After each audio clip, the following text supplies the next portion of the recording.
What's up, ladies and gentlemen? Robert Vazquez. Wanted to give you guys a quick update.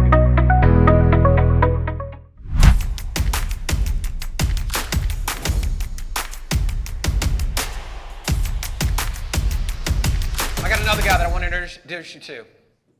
That is again, amazing person. One of our billionaire boardroom members. I've asked him to come up and basically share what he would be doing in a kind of a private room with as each of you guys have done. I've asked him to kind of do it in front of the big group, just bring value to everybody here. Rob is a phenomenal guy. He is a very, very, very successful real estate investor, multifaceted. He's got a lot of different things going on. He's somebody to definitely pay attention to and make sure that you are connected to as well. And I will tell you, he is indicative of what is going to happen to a lot of you. What do I mean by that? Anytime you come into a group like this and you are the big fish back home, you kind of walk in naturally with your chest puffed out a little bit, maybe thinking you are a little bit bigger than you really are. And it's amazing to come into a room like this, and I don't want to say get humbled, but humble yourself down to where you can actually learn something, right? And that means you got to go from this to this.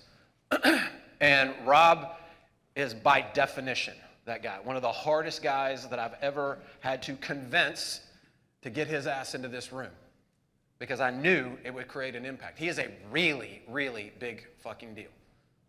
And convincing him to come in here was not easy.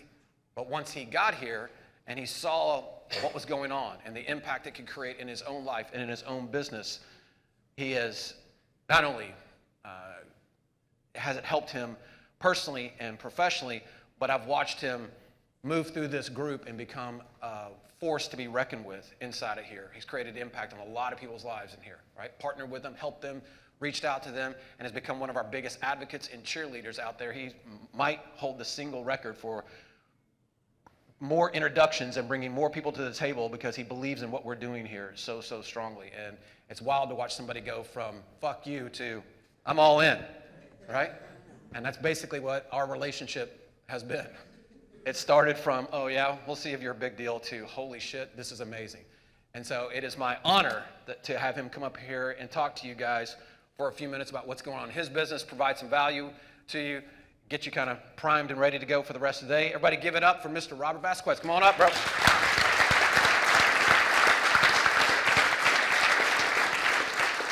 Appreciate you.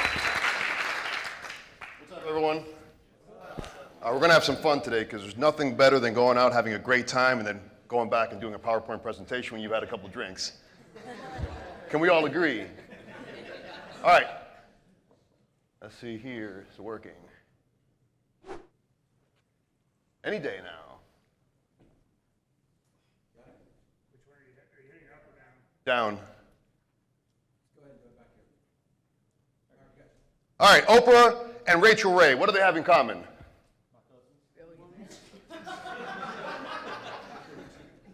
Oprah, Rachel Ray, what do they have in common? TV show. We'll put a pin in that, we'll get right back to that, all right? See. Whenever this thing works.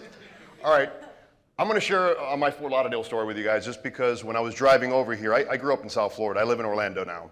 But driving to Fort Lauderdale, or driving here to the hotel, I passed by this place called the Toy Store. Are any of you guys familiar with the Toy Store? Anyone? Miami guys? The Toy Store's been around for a long time. It's a beautiful car dealership. It's got Lamborghinis and Bentleys, all right? So every time you're driving down to Fort Lauderdale, you always have to pass by the Toy Store. The Toy Store has a lot of history if you guys grew up in South Florida. Supposedly Scarface, okay, was derived from, or was a part of the Toy Store. The original character who the story was written off of owned the Toy Store. And that scene where Al Pacino kills the guy at the car dealership, that's supposedly a variation of a true story. The guy who owned the car dealership was a big cocaine dealer here in the day. Why do I tell this to you guys, okay? I ran away when I was 14 years old. I never went back. And long story short, at 15 years old, I lived in what they call the Covenant House. I found the Covenant House. It was like a homeless shelter for kids. I was like, all right, cool, I got this. As a minor, you weren't allowed to leave unless you had a job.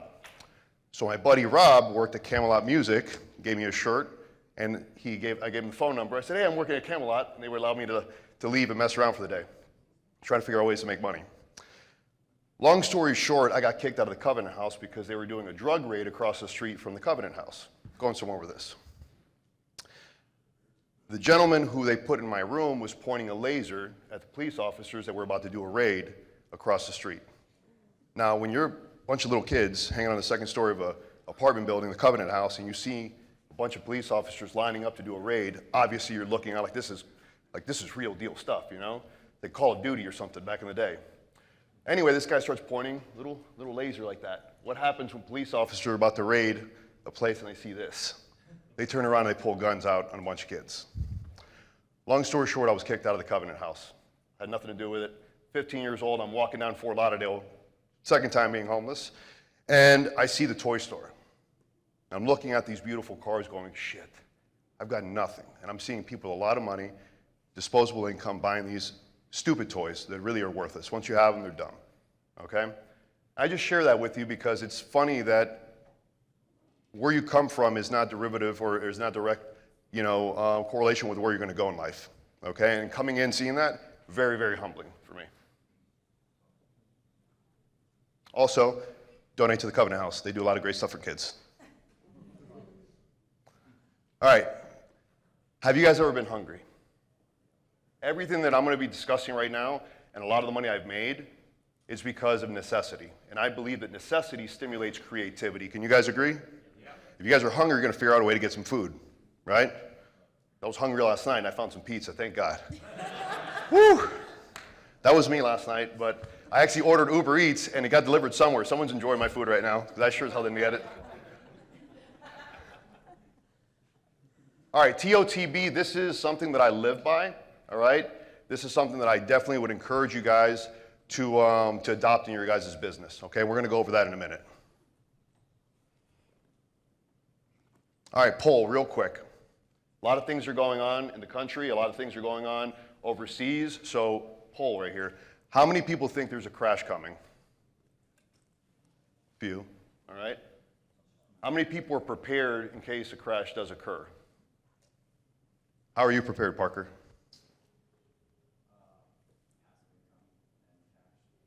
Passive income and cash. What about you, sir? Creative finance?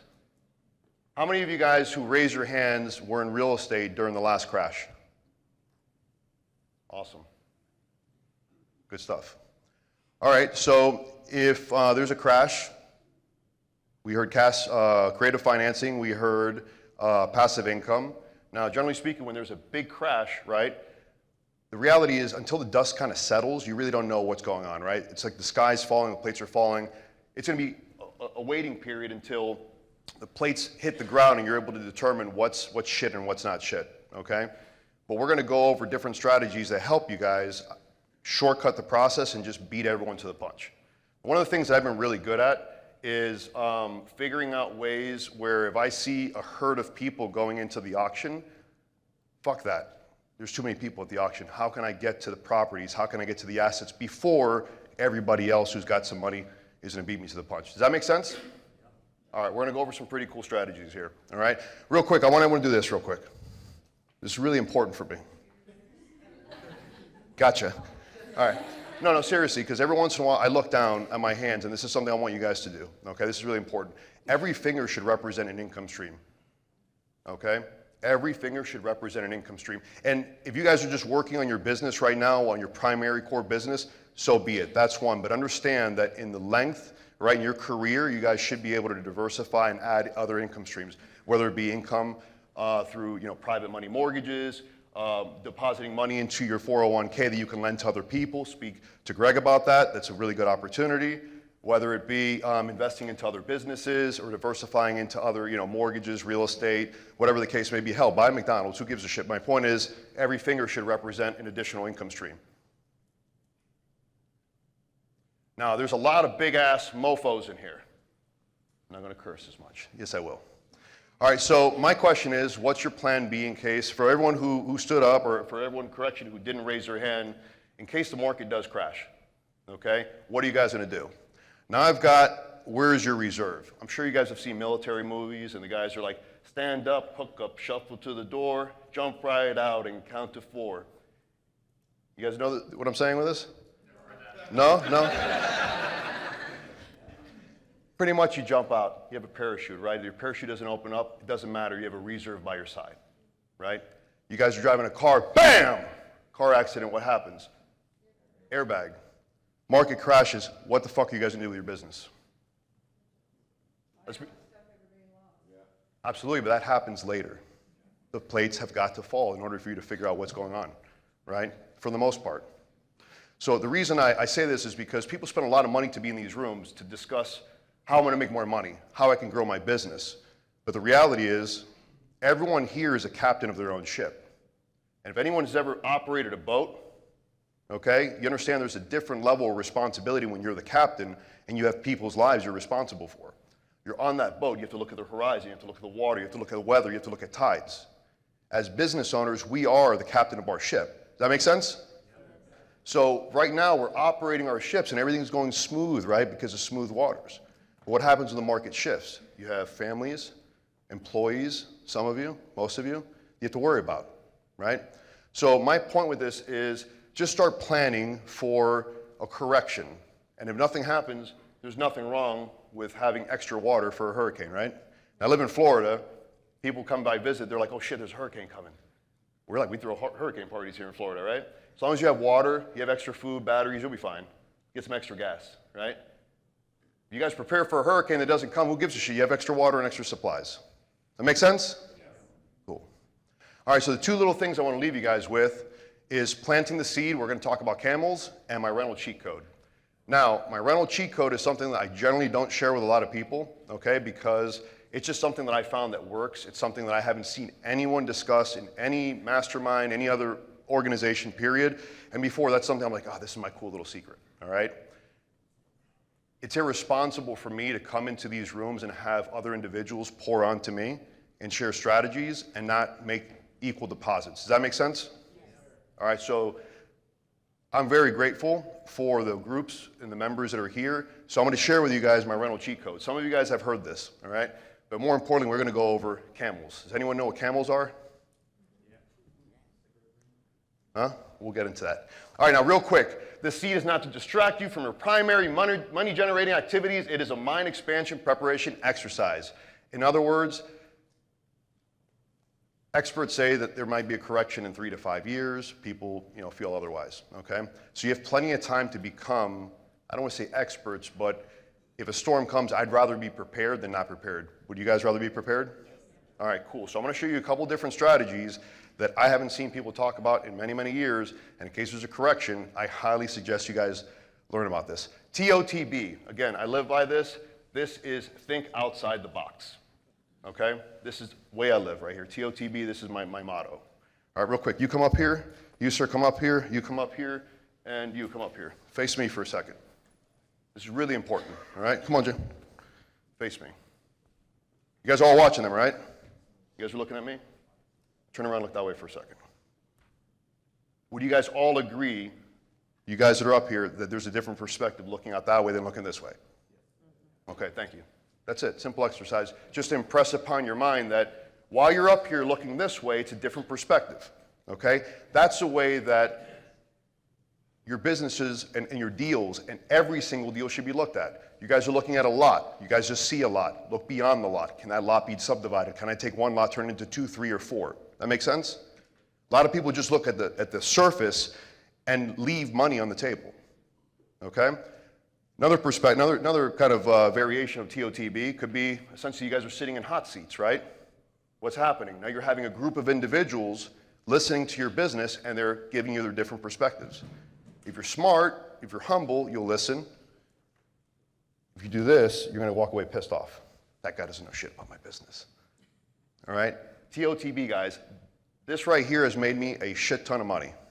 Because a lot of people pass on deals they shouldn't be passing on because they're looking at it with the blinders. This is all I know. Wholesaling is all I know. I spoke to another gentleman. I was about to make $18,000 in a real estate commission. I came to one of these classes. I wholesaled it and said, I doubled my profit. Why? He looked at it from a different perspective. Does that make sense? Cool. There's a shit ton of money to be made in real estate, guys, doing things that are, outside of your normal wheelhouse. Market crash in 2007, 2008, for those of you guys that remember, that was a very, very fun time, all right? Lehman Brothers fell down, Taylor Beaman Whitaker, the sky was falling, okay? A lot of opportunities presented itself, but not at first, man, not at first. So right now, a lot of people, myself included, I can't wait for a market correction. I can't wait for it because the contacts that I have, that I still have access to banks' war rooms, I cannot wait for that, okay? However, your peak, there's gonna be a peak, right? Where you're gonna be able to maximize your profit, and the sky has to essentially fall. But, when I say fall, I mean that for the masses, for you guys to maximize and get your greatest discounts. So what are camels? None of you guys know, right? All right, we're gonna learn some stuff today. Essentially, you guys can read this, camel ratings are like the Equifax or the Experian, okay, for banks. FDIC banks provide insurance to you as, to your bank accounts, right? $250,000 deposit, right? Or $250,000 insurance for your deposits. So banks are rated through this right here, capital adequacy, asset quality, management, earnings, liquidity, and sensitivity. Banks with a 1 to 2 rating are healthy banks. Banks with 3+ ratings, okay, have non-accruals. Write down that word, non-accruals. It's very, very, very fucking important. It can make you guys a lot of money, all right? So when every one of you guys, for the most part, are fighting for auction properties, if you guys learn this right here, you could essentially shortcut the process by targeting banks.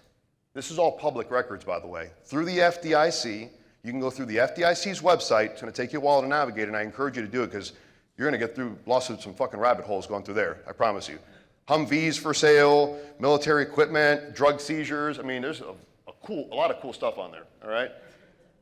But if you guys learn how to navigate, yeah, squirrel, that's what I was doing when I was trying to figure out how to do this, okay? The banks are required to give their health standings. So if you decide to extract that list and you say, as an example, Bank of America has $850 million in non-accruals in the hospitality sector, and you're able to get a hold of that asset manager on the phone, you say, hi, this is Robert with Countrywide Capital Group. I'm giving you a call because I'm interested in buying some hospitality debt. They tell you to fuck off. It's a lot more powerful. You can say, excuse me, sir, I said this is Robert with Countrywide Capital Group. I know you have $850 million in non-accruals. You had a 3+ rating with the FDIC. How about you fuck off? Give me your package. Does that make sense? Because now you're coming from a position of authority because you know what the balance sheet looks like. Does that make sense? We'll do some questions here at the end. All right, I love this. I shall be telling this with a sigh, somewhere ages and ages hence. 2 roads diverged in a wood, and I took the one less traveled, and that has made all the difference. Robert Frost, I love that. Everyone's fighting for the same kind of pool of properties. But again, if you guys think outside the box, you can shortcut that entire process. So when I think of this, I think of it like this. Remember those Robin Hood movies, all right? You got the people, they're kind of rolling through the trail. He's got to get to the fort. He's got all that money, right? Once he's in the fort is safe, or the carriage with all the money is safe, right? From a military kind of strategic position, or it's far more advantageous to go ahead and hit that car in its route, so to say. So what I mean by that is if you're able to pick up the debt before it gets traded at auction, you're shortcutting that process and you bypass all the competition. Does that make sense? Okay. So again, this is not something I want you guys to change your business. This is something for you guys to just expand your knowledge based on what you guys are doing. If you guys understand this and understand debt trading, it's fucking awesome, all right? Now, I share this for the reasons I said before. Kent brings a lot of value to the fucking table. It's fucking funny that I put this right here and he's wearing the shirt. Fuck average and be legendary. All right? Can we all agree that Kent brings a lot of value to the table? Yeah. Do you guys enjoy the speakers he brings up here? Yes. Let's fucking give Kent a round of applause. That's awesome. So again, I would love to be able to come up here and say, hey guys, you guys make a lot of money doing X, Y, or Z. Fuck that, you guys are already making a lot of money. This is something to prepare you guys, okay? Slowly just start educating yourself on this and start getting ready, because if the market crashes, it's a lot better to be equipped and prepared, as I mentioned before. All right, and we've used this for acquiring and trading. The same way you guys wholesale properties, you can wholesale hospitality, retail, multifamily, the whole nine. My first DPO, which is a discounted payoff, I made $3 million selling a hotel back to the owner. I acquired the debt, traded it back to the owner at a discount. $3 million. Same amount of time and paperwork to do a regular wholesale transaction, but I did that for a hotel. Pretty freaking cool. All right, so we took some of the profits and we spun off and we did a bunch of other companies. That's not important. I want to give you guys my cheat code. All right, what are we doing now? A lot of stuff. I'm building a bunch of affordable housing. I'm doing this individually. I'm doing this as joint venture partners with other people. We're new to the storage facility. I'm in the process for permitting approval for a 56,000 square foot, 3-story climate controlled building. Our land entitlement divisions are doing really, really well. And I'm excited. We're going to be launching our fund building affordable housing. We're going to be doing this about 200 to 300 homes in this portfolio. Now, what I'm doing within my fund is what I'm going to show you guys. You guys can do it on your own. That sound cool? All right. I'm going to show you guys essentially how you guys can build a free rental portfolio. All right. So Countrywide Housing Fund is my fund. All right. Now, doing my cheat code requires the right kind of ingredients. Chicken plus cake equals nasty-ass chocolate cake. Does that make sense? You guys have to have the right ingredients in order to get the right results. So I'm going to give you guys the right ingredients. All right, this is my free rental home builder cheat code. All right, this is a great way for you guys to build wealth, build rental income. Okay, but it requires just a little bit of creativity. Does anyone in this room know a contractor? Only one guy? Well, shit, this is going to be proven a little bit more difficult, all right? He's a general contractor. Talk to this guy. I'm a general contractor. Partner up with a general contractor, okay? What the hell was that?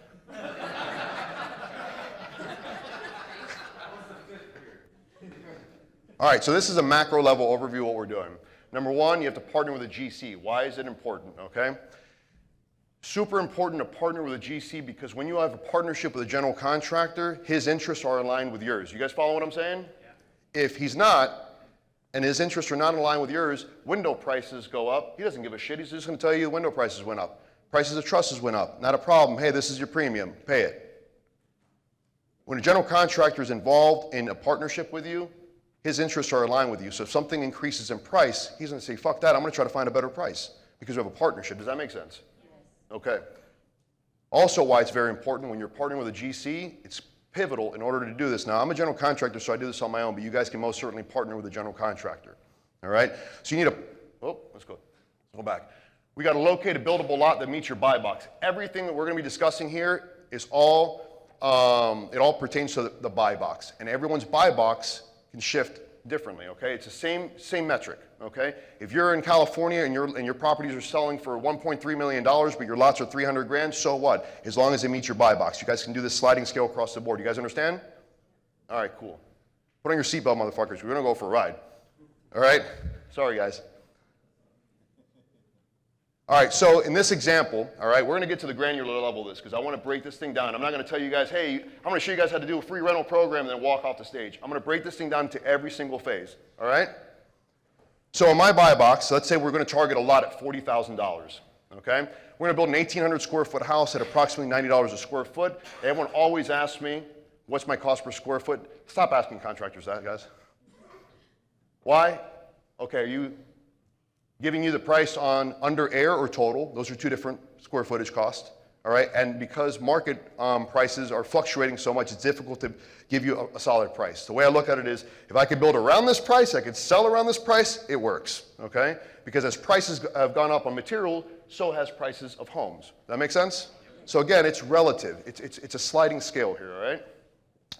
So we got a $40,000 lot purchase, 1,800 square foot house at $90. That is $162,000 cost to build, okay? No profit for the builder.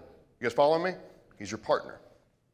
And again, this is up to you guys to negotiate what kind of terms you want with your general contractor. You guys can come in and say, listen, let's do this 50-50. You guys do the work and I provide the financing, whatever the case is, because it does require just a little bit of money up front, which you're going to get back, okay?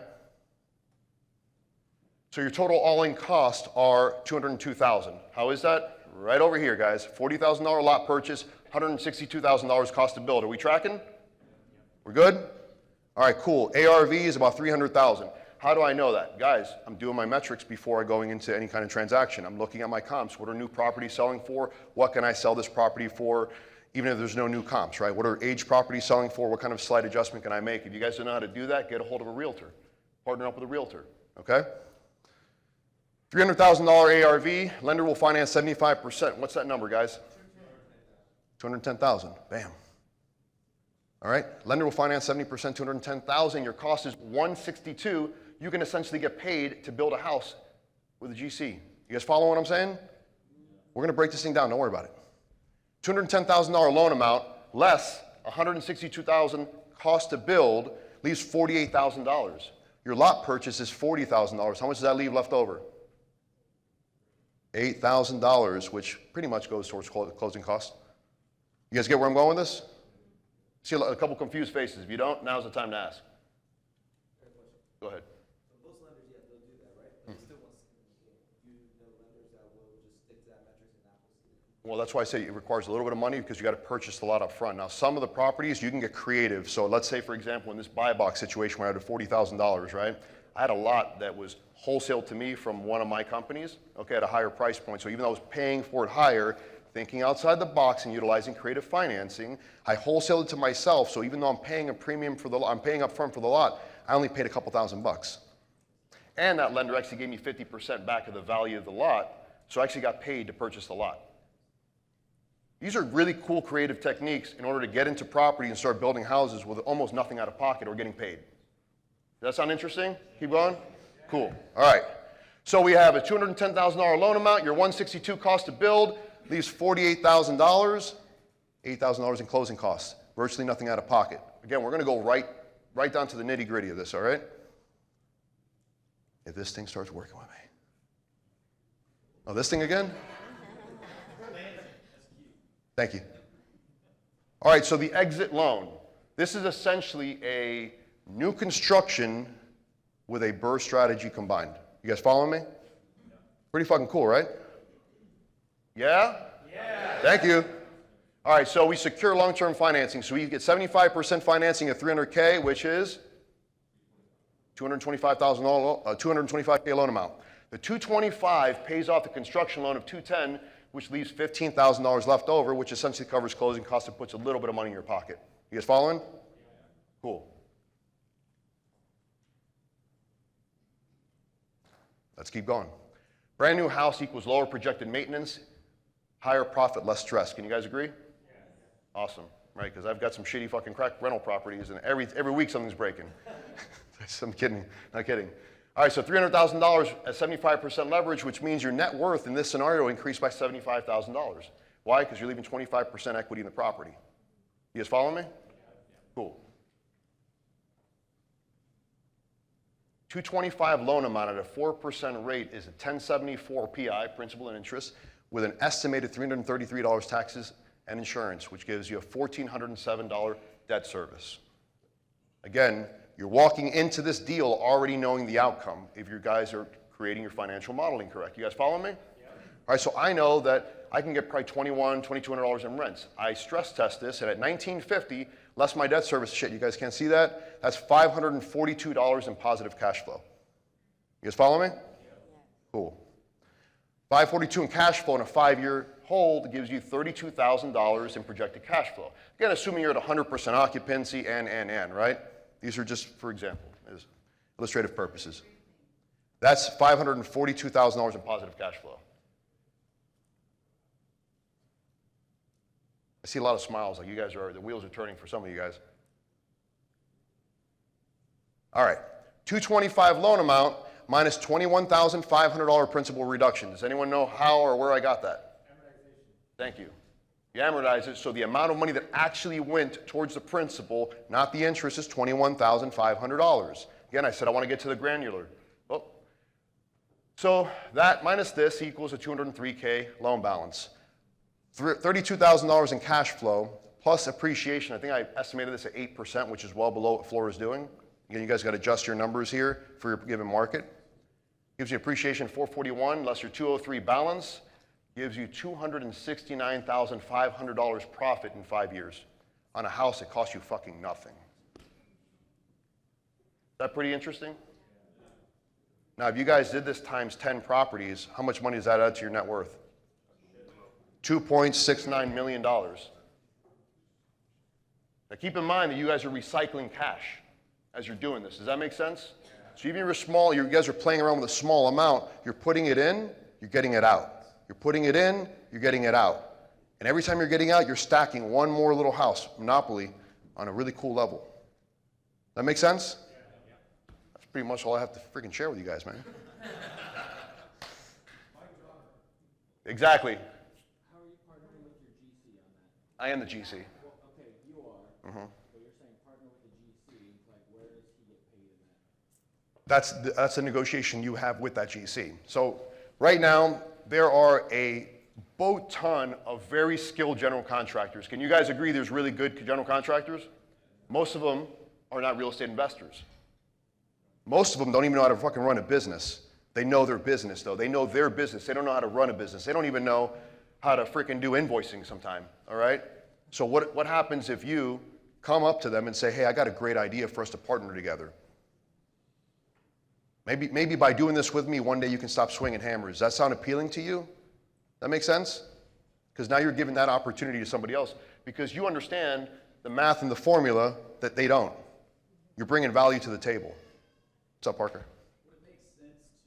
Yes. I'm good, thanks. What's up? Would it make sense to cost seg this if it was only like a 5-year play? Absolutely. 100%. 100%. I would definitely do it. Even in the partnership with the, say I'm not the GC, like how would that work? He's the GC. You guys are a partnership. Right. Okay? So like when you do the cost seg, You split the expenses with your partner. Speak to these guys, probably the accounting guys, right? Yes, sir. So Robert, we're doing this exact thing with the 250 lots here in Florida, right? But here it's unique in Southwest Florida because duplexes are already zoned, which doesn't exist anywhere else in the country, and triplexes, the exact same numbers that you have, they become 2 and 3x if somebody identifies the markets here. I mean, it's a very unique thing. This is incredible. We already have about close to 260 lots that are bought, and 32 of them going up right now. So this works. I know it works, trust me. Was that a question or? No, I was just saying it's like they can, especially in some of these pocket markets, you can 2x or 3x, the same exact strategy. 100%. I'm trying to be conservative with these numbers because there's a small couple minor variables for you sticklers. I can probably see Parker going, he didn't account for this one number. Don't worry about it, dude. It's $20. What's up? If you were going to pay the GC off so that you're not partnering with them, what's the percentage? Like 15 or 20%? So now you're talking about cost plus, okay? You guys can do cost plus. It all depends on the negotiation that you have with the general contractor and the relationship. You know, you got to test this thing out. Depending on where your guys' cash flow is, you may start with one guy and realize, I don't want to be married to this guy, so to say. Yes, sir. What's the key to keeping the cost around that $90 a square foot? Where I'm at, we're nowhere near that to build. Okay, that's why I said everything's relative to your market. So if this is Florida, yeah, Florida. Now again, if you heard me allude to to pricing is going up with materials or whatever the case is, as do pricing. So I left that example up there because as prices has gone up for materials, so has the price of homes. So if my price goes up $12 per square foot, as long as my end valuation price has either been commensurate with that or higher, then I'm okay. What I know is that for every house I'm doing, I'm averaging $100,000 in profit. That's the way I look at my metric. As long as my numbers work out that I'm averaging $100K a door, I'm good. Now, am I going to turn out a deal with $78,000? No. But I'll bitch about it.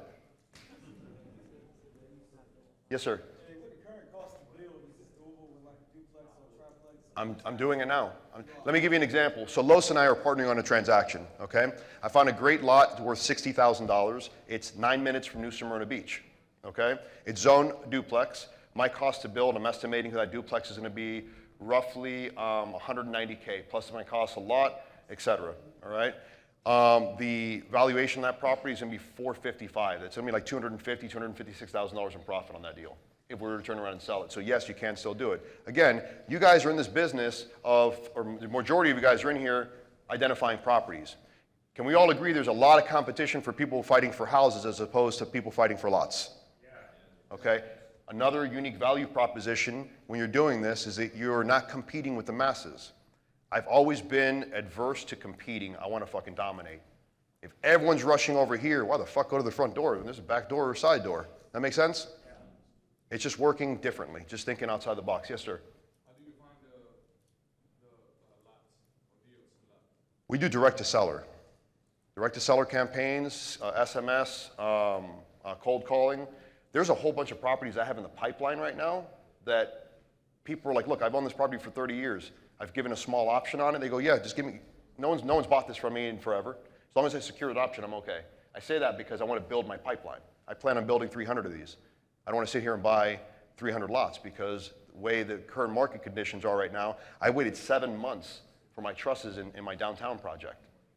I waited 3 months for my windows on another project at the beginning of the pandemic. So what did I do? I adjust my sales with everything, right? With every one of these kind of trades and market conditions, you have to adjust your sales. So after I finished the first house that was stalled 3 months for windows, I go in the next builds, I'm going to order my windows right ahead of time, being smart. Didn't account for lumber pricing and the backlog of trusses. So now I have a project that has the windows there and no trusses. I'm like, fuck. So now what I'm doing is, with my truss company, I'm reutilizing the same plans over and over and over. So instead of me having to wait 4 to 6 months for engineering on trusses, I'm doing repeat trusses. So now my trusses are going to be in line with the delivery with the windows at 3 months. So it's constant adjusting of the dials. That make sense? And that's where the GC would come in. I think you have more questions. I can see something brewing over there. You have anything, sir? Yeah. No, I'm just thinking I should start building in support. We're at like selling price for support, but I think it's way higher. What's your end price, though? Is it worth it? No. Then no. So, Yeah. I like building down here. Any other questions, guys? Yes, sir.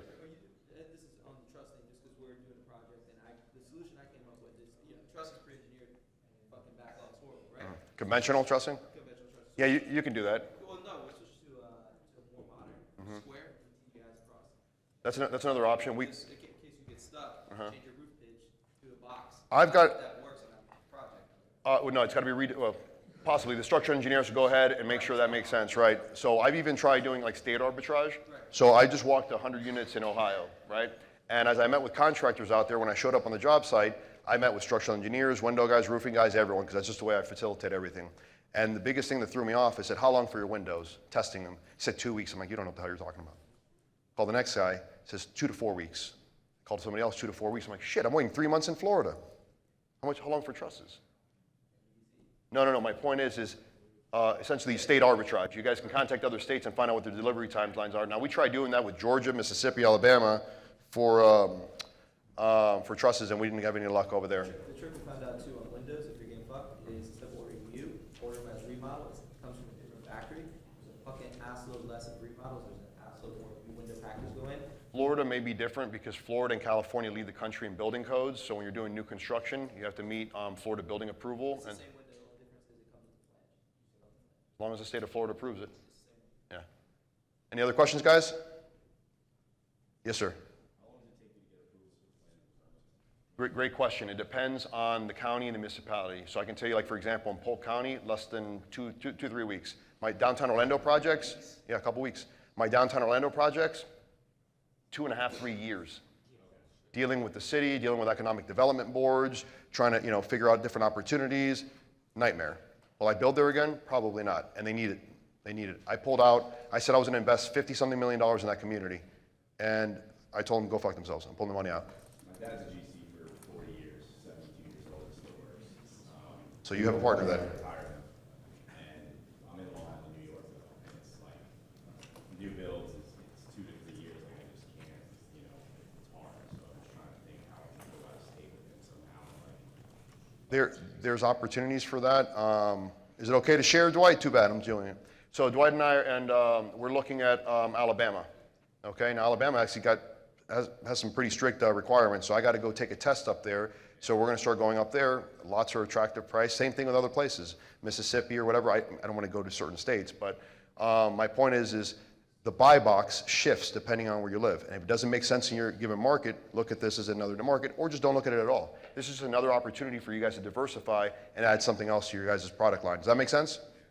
All right, do you guys get value out of what I'm sharing? Yes. All right, cool. I got nothing else, man. Thank you.